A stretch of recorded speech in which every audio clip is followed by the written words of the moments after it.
భక్తివర్ణ ప్రేక్షకులకి శుభోదయం. ఈరోజు 24/12/2023 స్వస్తి శ్రీ చాంద్రమాన శోభకృత నామ సంవత్సరం, దక్షిణాయనం, హేమంత ఋతువు, మార్గశిర మాసం, శుక్లపక్ష ద్వాదశి, వైకుంఠ ద్వాదశి, అనంతర త్రయోదశి ఆదివారం.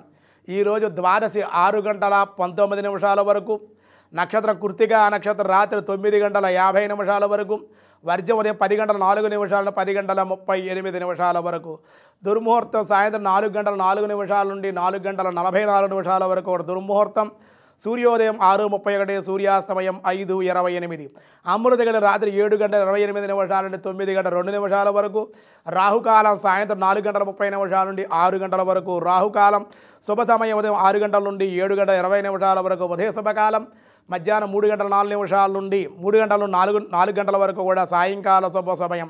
సిద్ధియోగం విశేషమైనటువంటిది ఉదయం 8:28 వరకు. ఈరోజు కౌలవ సాయంత్రం 6 గంటలకి, తైతుల కరణం తెల్లవారు 5:41. ఈరోజు నిన్న ముక్కోడి ఏక ఉపవాసం చేసినటువంటి వాళ్ళు ఉదయం 6:19 లోపే ఈరోజు ద్వాదశి పారాయణ పూర్తి చేసుకోవాలి. అనంతర త్రయోదశి కూడా వచ్చి ఈరోజు అనంతర త్రయోదశి వచ్చింది కాబట్టి ఈరోజు హనుమద్వ్రతం, ఆంజనేయ స్వామి వారి వ్రతం అన్నమాట అండి, ఈరోజు ఆచరించాలి. ఈ హనుమద్వ్రతం ఆచరించినటువంటి వాళ్ళు చాలామంది, సోమదత్తుడు, ఏమన్నా రాములు వారు, పాండవులు, అలాగే మనకి నీలుడు, విభీషణ కుమారుడు నీలుడు కూడా ఆచరించారు.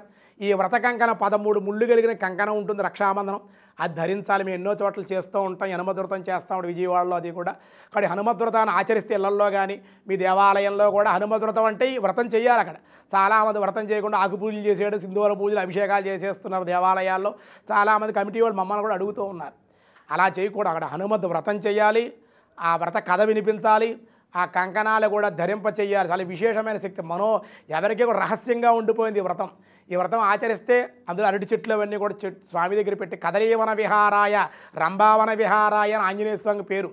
అటువంటి ఆంజనేయ స్వామికి ఈ హనుమద్వ్రతం సందర్భంగా ఈరోజు ఆ వ్రతాన్ని ఆచరించి ఆ కంకణాన్ని ధరిస్తే గ్రహదోషాలు, చీడపీడలు, ప్రారబ్ధ సంచిత ఆగామి కర్మలు తొలగుతాయి, విఘ్నాలు తొలగుతాయి, అనుకున్న కార్యాలు నెరవేరుతాయని చెప్పడం జరుగుతుంది. ఆంజనేయ స్వామి అనుగ్రహం మీకు ఉండాలని చెప్పి, బుద్ధిర్బలం యశోధైర్యం నిర్భయత్వమరోగత అజాజ్యం వాక్పటుత్వంచ హనుమస్మరణ భవేత్తు. బుద్ధిబలము, యశస్సు, కీర్తి, వాక్శక్తి, మాట్లాడేటువంటి శక్తి, యశస్సు, కీర్తి ఇవన్నీ కూడా ఆంజనేయ స్వామి స్మరిస్తే, దర్శిస్తే, ఆరాధిస్తే కలుగుతాయి. మరి హనుమద్వ్రతం రోజునే వ్రతం చేస్తే ఇంకెన్ని ఫలితాలు కలుగుతాయి?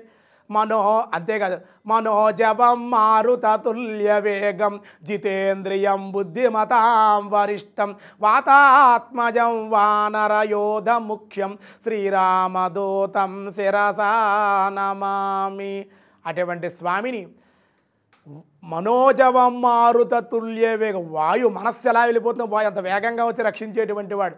అటువంటి స్వామి అంజనానందనం వీరం జానకీ శోకనాశనం కపీసమక్షహంతారం వందే లంకా భయంకరం. ఆ సీతాదేవి యొక్క శోకాన్ని పోగొట్టాడు కాబట్టి లోకాలకు ఉపకారం చేశాడు ఆంజనేయుడు. అటువంటి వాడు మన అనుగ్రహిస్తాడు. హనుమద్వ్రతాన్ని ఆచరించి ఈవేళ కొంతమంది, రేపు కూడా కొంతమంది ఆచరిస్తూ ఉన్నారు. కానీ ఈ వేళ చేయడం ఉత్తమం అని చెప్పబడుతోంది.